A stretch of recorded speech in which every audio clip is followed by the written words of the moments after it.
Hey guys, welcome to all new episode of the KMS Quick Shots. My name is Flo, and my guest today is Canadian singer-songwriter Dee. Dee, thank you so much for meeting me today. Oh, it is my pleasure. So let's start from the beginning of your career. For how long are you creating tunes now? Ooh, I started creating music back in 2018 by accident. By accident. More or less. My husband, he is a music producer, and he was working on a project at the time, and he asked me to sing backup vocals for somebody that he was recording for. And so basically by accident, I had no intention of becoming a musician, and I kind of So just dove right into it. you haven't had any singing lessons before or any musical training? No vocal training at all. All right, good. Was there, so the next question answers itself. So was there this pivotal moment that you made you realize, hey, I'm a musician? Yeah. All right. Without planning it. Yeah, just stumbled across it. I had so much fun that day in the studio that when he was working on his next project, I kind of got on a few features, and that inspired me to start writing my own music. So when was the time you actually split your work from the background or additional singing stuff? Early 2018 is when I started writing my own songs, and that's when later 2018, I released my first debut EP, Erratic Thoughts. Those are two EPs in total right now, plus a couple of singles so far. My first EP was in 2018, and then I released my first solo LP in 2020. That was Sinful Satisfactions. So when creating music, so the singing songwriting part aside, are you a do-it-yourself musician, or do you get help from your husband or other people with the background and musical side of things? Well, as for writing and coming up with melodies, I do that myself. Of course, if I'm in the studio and something's not sounding right, my husband will step in, of course, and let me know what I need to change, and it's easy. Lately, I've been freestyling a lot of my songs. So I'm writing as I go in my head. So on my next album, you'll hear there's a few tracks that are completely freestyled. Oh, okay. Do you have all the gear at home to work with, or do you go to a studio to do your work? This is our at-home studio. Ah, all right. Yeah. So both of you guys are using the gear as you have to. I am non-technical. I sing and that is it. As Okay. for the music producing, I leave that to Donnie. So if you have to describe how you come up with a new song, so you got the songwriting process finished so far, and you got a melody and the outcome in your head, but Mhm. who brings it all to life? Is it you, or is it a team of guys? Just me. Oh, all right. So Yeah. you cannot be this non-technical because you got to know all the stuff and how it works to even come up with the Oh, synthesizers and stuff. oh gosh. Okay, so sorry. No, I definitely don't make any of the music. I've never made a beat in my life, and unless it's perhaps a few strings on the guitar. No, All I right. just come up with the songs, the melodies, and Donnie producer and my husband. He makes it all happen. Okay. Would you say there's a linear process of creating new songs for you? Is it always happening with, I don't know, a melody in your head or an idea that comes to mind or something like this? Well, I usually start with an idea, and when he's making a beat or the track that I'm going to be singing on, I come up with a melody at that time. And sometimes I have no idea what I'm going to sing or write about until I hear the beat, and I take some sort of feeling from the music and from the melody and go from there.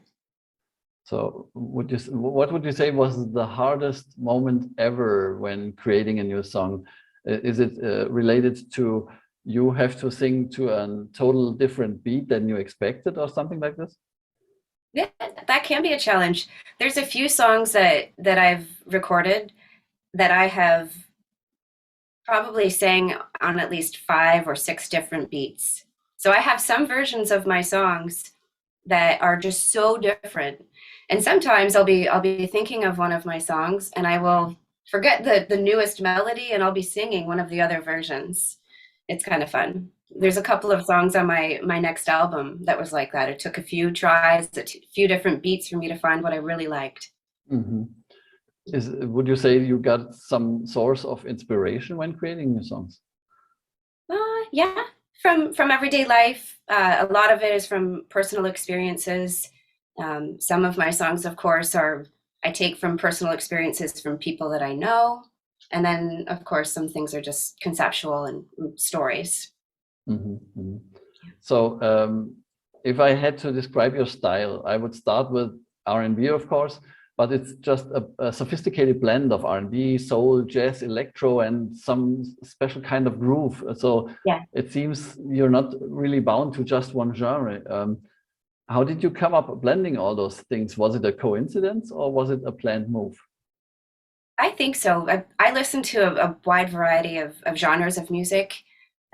We have a fairly vast record collection. So we listen to vinyl every day, every different genre. And when Donnie's making beats, of course, he samples off of vinyl.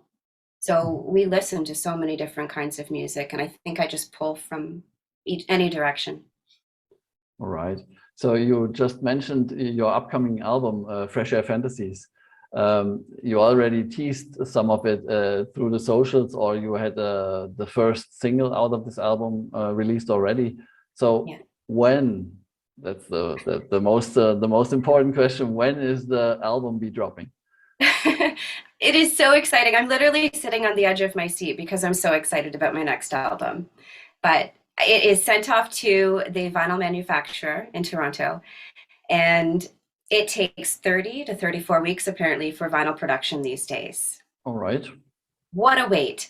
So I've had my album finished for months. I sent it off to the vinyl production just late 2021, so just last year. Early spring. I don't have an exact date. I'm waiting more to see if they can perhaps rush the production. But early spring, my next album will drop. I'm very excited because they're lifting the vaccination passport here in Canada, which means I can actually get out there and perform shows Mm-hmm. instead of at-home performances. So I'm really stoked. So, do they have any sort of progress bar on their homepage so to shorten your wait, or how do you check if they're ready when they are finished with the whole project? A simple inquiry. I don't want to be too pushy because we just sent it off a couple of months ago. So I think I'll check back in a month, and then that way I can get a better ETA for when I'm going to drop the Yeah, album. that's why I was asking, because if I were you, I would probably send inquiries every other day because I'm excited for the whole thing. I know, I'm so excited too. I've been I can't stop making music, of course. So I have my next album ready to go, full LP, solo album, of course. Mhm. And I have another EP all ready to go. Like I have 8 songs, and I don't want to release this EP until my next album, so it's just a waiting game. Are those written songs or already produced songs, final They products? are they are produced with a little bit more work to do, of course, before we throw it onto an album. But yeah. So that answers another question I I had for the next projects in regards of 2022. Uh, but one question I have for Fresh Air Fantasies: why vinyl? Why vinyl? Oh my goodness, because there's no other quality like vinyl. I love it. It makes me so proud to have my work showcased on vinyl. CD is one thing, and having music digitally, but vinyl I think lasts forever. So you're an old soul regarding music out there. So because most musicians I talk to prefer to just throw it out there digitally, so it's out there and it's at least one track every 2 months or something like this. So the waiting part, I guess, is like with a good wine, through the Oh, aging process and through the vinyl itself, it gets even more quality out of this. I like that. It's full bodied. We're keeping everybody waiting. Yeah, the 2 songs that I've released so far, In Spite and You Can Wish, with videos, of course, along on YouTube. those are two of my favorite songs off of the album. But I'm almost thinking, because I've got so much time before the next release, I may do another video and get that out. So I may release one more song from this album Yeah, for the full release. to shorten the wait for the Right? listeners as well. So you just mentioned the videos on YouTube. Those Yes. are also huge projects to realize, I guess. Who's the team behind those videos? Well, this is the funny thing about being an independent artist is that it's such a small team. And we are a husband and wife team. So my husband Donnie and my music producer, he films the video. I film some shots, of course, if it's just me. And I am apparently a video editor because I edited all of my Oh, music videos except for one. so do it yourself or trained? No training, I do it myself. Where does this curiosity come from to just go out there and try all those things? Well, I've inquired with different videographers, and it's a bit pricey, of course, to have a full video film. So I'm not quite there yet in my music career to pay a videographer. So I just do it myself. I think that's the Scottish in me. To look after the money. Exactly. So are there things you tried and you figured that it's just too a high amount of knowledge you have to learn something, you just hit a brick in the road and said, no, okay, I cannot do that? There's some things like I want to make another video, and I've had comments where people think I'm living in an apocalyptic world because it's just me and my music videos. So with my next video, I am of course hoping to get some more people in there. So it would be a bigger team of people for next time. How would you do that? Is this a sort of an ad stating I need people for a video, or what do you plan to, how do you plan to realize that? Well, that's an idea. When I'm not in the studio and I'm not making music, I'm a certified horticulturist. So I have my own gardening business. Mhm. And so I know lots of people in the horticultural field and local greenhouses. And so spring just around the corner, the local greenhouse, they bring in a ton of plants, a lot of tropical plants. So I'm thinking that I may shoot my next video at a local greenhouse, which will tie in perfectly for Fresh Air Fantasy. So you're telling me you're doing the whole music thing aside a full-time job, right? Yes, All right. And your day has 24 hours like every other day. it does. And strangely, I also suffer from insomnia, so I don't get much sleep. I'm not sure how I function sometimes. Yeah, so you need the time that you are not sleeping to work on the projects, I guess. So Yes. that's a lot of things going on. Oh, and I have songs running through my head as I'm trying to fall asleep at night. If you could do albums or songs on the spot right now, how many songs would you have as a raw version in your head, on your notes, on your desk, someplace not edited, not finished, that you could finish? Absolutely. So just this past week, I wrote a full song. I've got 2 verses and a hook. I'm just finding the right beat to sing to so I can come up with a nice melody. And there's another song. So that'll be 9 songs for my next EP. Okay. So there are bigger things to come right after Fresh Air Fantasies has been released. Yeah, I'm Are gonna you keep the doing, momentum going. sorry? I'm gonna keep the momentum going. Yeah, you absolutely should, because the tracks are having this, it's hard to describe it. It makes for a blogger like me the work not easier to stumble across tracks that are not really simply categorized, but there's also this, I don't know, you're building atmospheres with the song. And Mhm.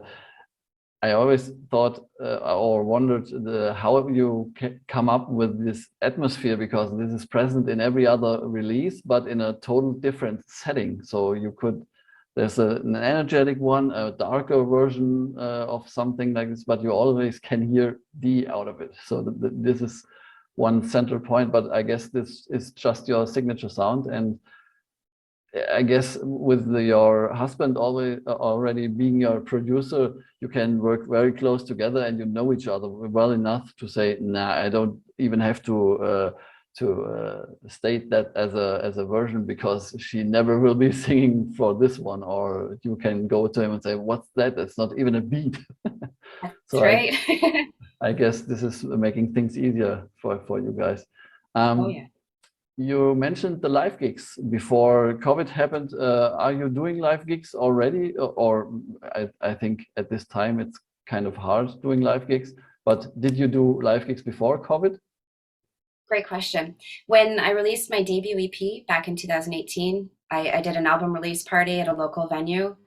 And that is the one time that I performed socially. I didn't want to create, or I didn't want to put on shows until I had a full category of my own songs. Not a huge fan of singing cover songs unless I'm singing karaoke or something. So I was building up my material.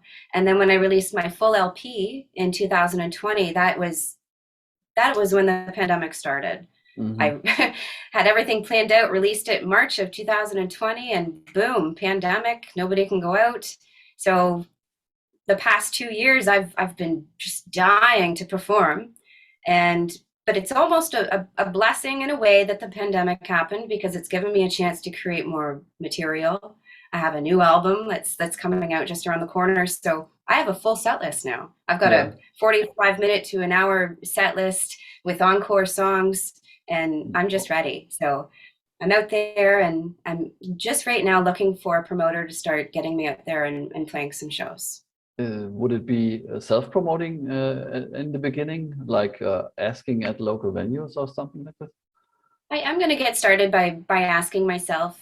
There is a local marketing person here in the area where I live that does want me to put me on for shows for spring and summer. So I'm thinking he may have some connections for a local promoter as well. Yeah, because I think it's a hard thing to just go out there and find the right spots, because I don't know if are the local venues, is live music still a big thing over there? Not a huge thing since the pandemic, with capacity limits being really restricted, and having that vaccination passport. So if you didn't have your vaccine passport, you couldn't enter a business, and you still can't as of March 1st. But after March 1st, apparently that's being demolished in Ontario. So I'll be ready. So, you have a full set list, you are ready to go, you are eager to go on stage. So, well, besides another pandemic thing happening, there's nothing that can go wrong there, I guess. No, so, I agree. Got to stay positive. I rented a PA system from one of our local music shops, and past month or so, I've been putting on at-home shows. I've got family coming down this weekend because it's Family Day weekend here in Canada. So I'm putting on a show this weekend for my family, and it's so much fun. I love it. It's just like a training session to go on big stages, I guess. So basically, yeah. Perfect. So there's no stopping you from now on. You got enough material. You are just waiting to get out there and present your stuff. And that's what I wanted to hear, basically.